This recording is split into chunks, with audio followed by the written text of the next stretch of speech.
Hi again, everybody. Mark here from Images Technologie at MEGAMIGS 2022.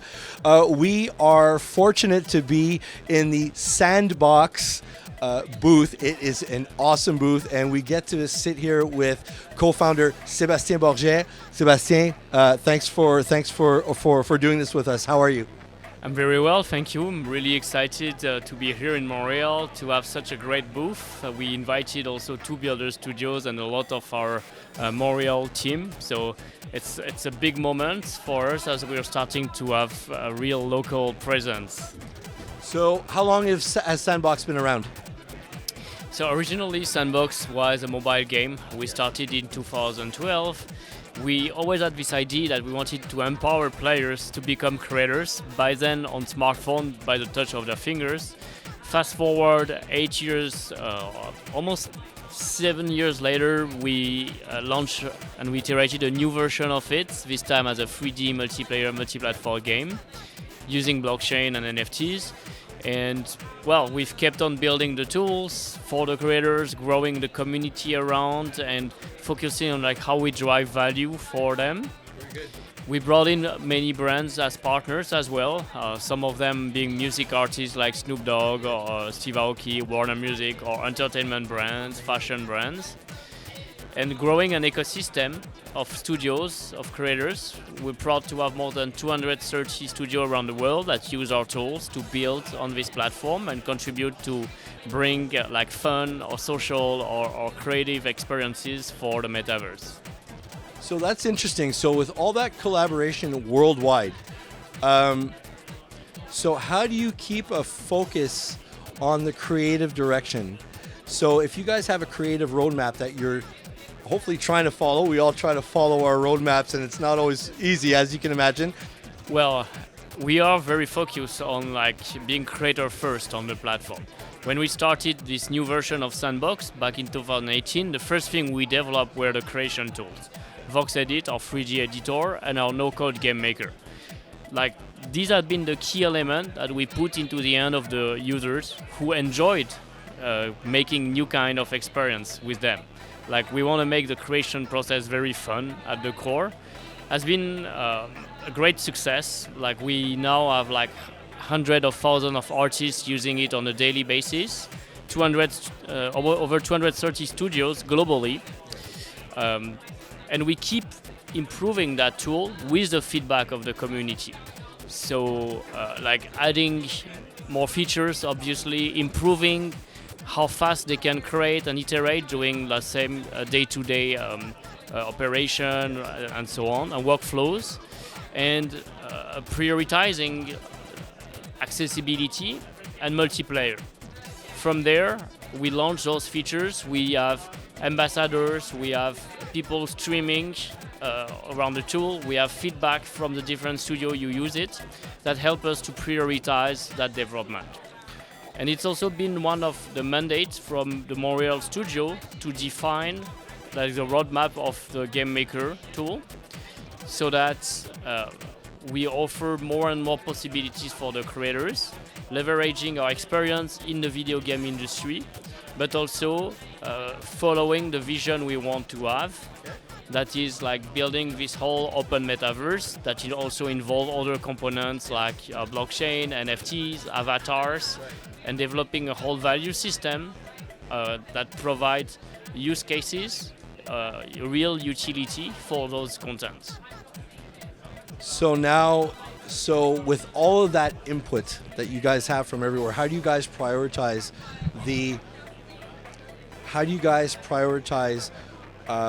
the evolution of the platform? Well, that's effectively one of the challenges around like how we can drive the content creation that will be innovative enough and attract users, so bringing content and people through the technology. We have the sentiment that it is important to not try to do or replicate what's already available on other platforms. If we just try to copy what's already in other platforms, we're going to end up into having the same kind of content. So what makes Sandbox also quite different as a platform is like it's not just a game or a tool to create games only. It's a tool to create experiences that go beyond gaming. Even if we use core mechanics of it for retention, for engagement with quests, with leaderboard, with battle pass, etc. We feel like by focusing on avatar, on expression, on multiplayer in social, we can differentiate the kind of experiences. We work with brands in entertainment, with music artists, with celebrities, in the space with big name in fashion like Adidas or Gucci, etc.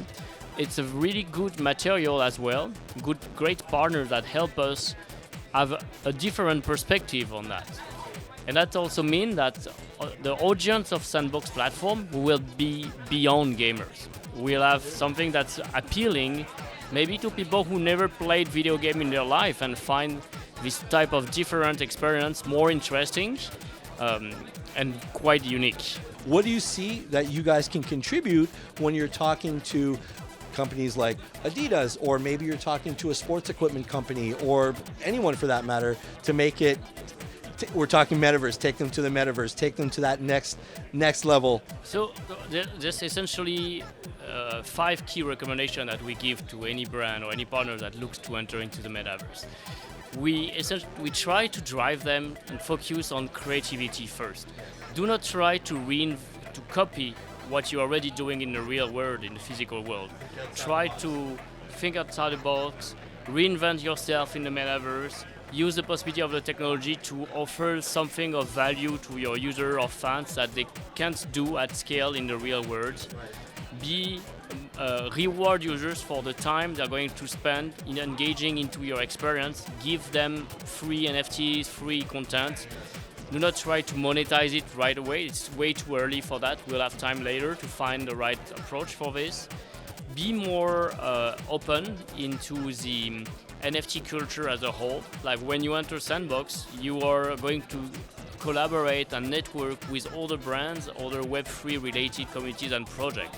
You will display NFT into your land, you will collaborate. That's something that if we take Adidas or Gucci, they've done great. They collaborated with other Web3 communities and created synergies.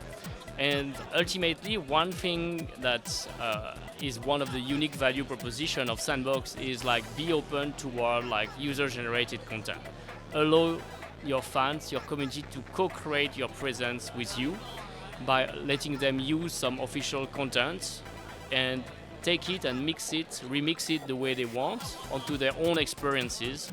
Meaning also like, for example, taking like a Walking Dead character and a Smurf character and Adidas content and build their own stories and adventures.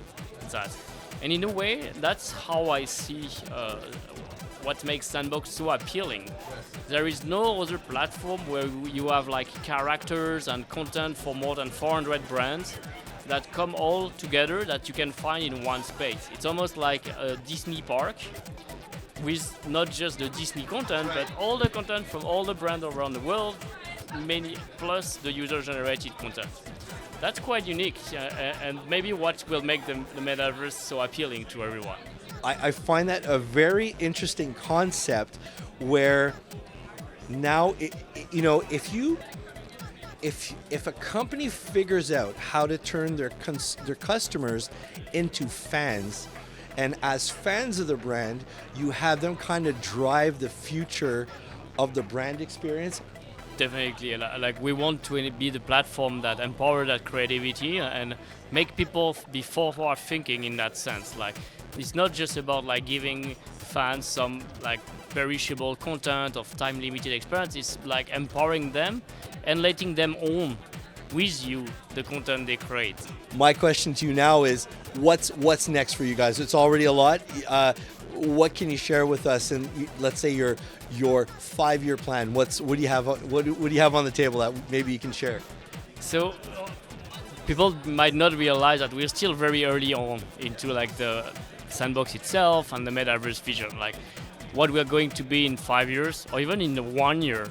When I look back at what we were 1 year ago, I say like, wow, like there's so much progress we've accomplished both on the product, on the community, on the ecosystem itself. Our focus is around like really pushing this creator economy, make it fully accessible. Right now, Sandbox is still not open at all times, so that's our number one priority. Like, let's enable the landowners to publish their experience, to open it to their community, provide them tools to create engagement. Like, we launch the seasons, we want them to launch their own seasons, and give them like improved game maker tool with new features. That's one of the reasons like we are looking at various talent and hiring very actively as well. Come to mobile, that will come, that's in the progress, and that will be ready around the end of next year. Develop new neighborhoods within that map, the finite map of Sandbox, bringing even more brand and culture from, let's say, from all parts of the world, many regions. One of the success of Sandbox is not just being global and accessible from anywhere, but also very local. Like, we develop the Dubai-verse with many partners from the MENA region, Korea-verse with many strong partners in Korea, and the same in Hong Kong, in Japan, in Brazil, in France, in UK, and so on.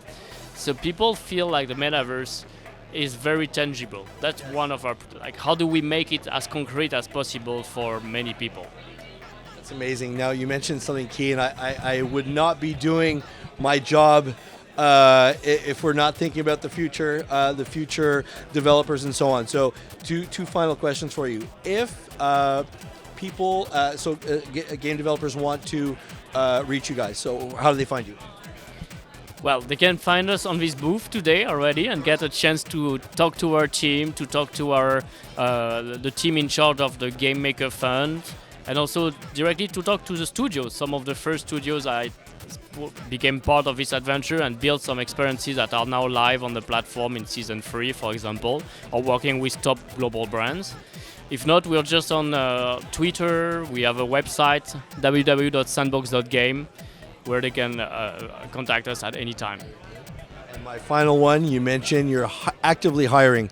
There's a lot of students here, a lot of wide-eyed, eager students ready to go. So if students want to, are you guys offering internships, and are you working with students at all that could kind of learn to cut their teeth in this space?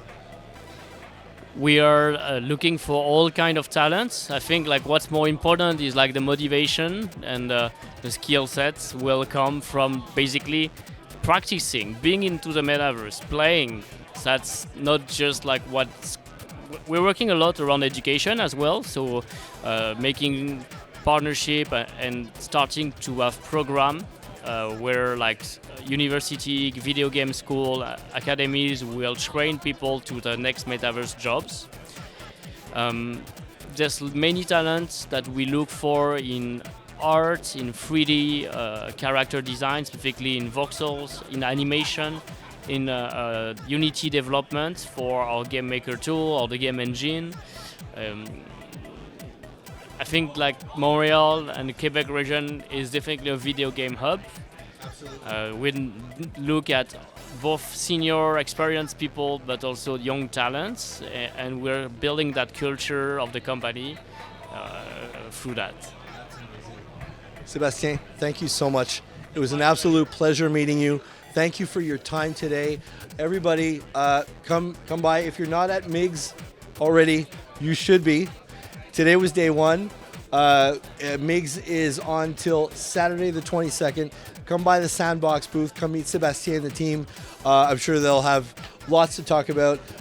Again, enjoy the show, and we'll be signing off right here from the Sandbox booth. Let's get a tour of the booth. Let's go do that. Let's do that.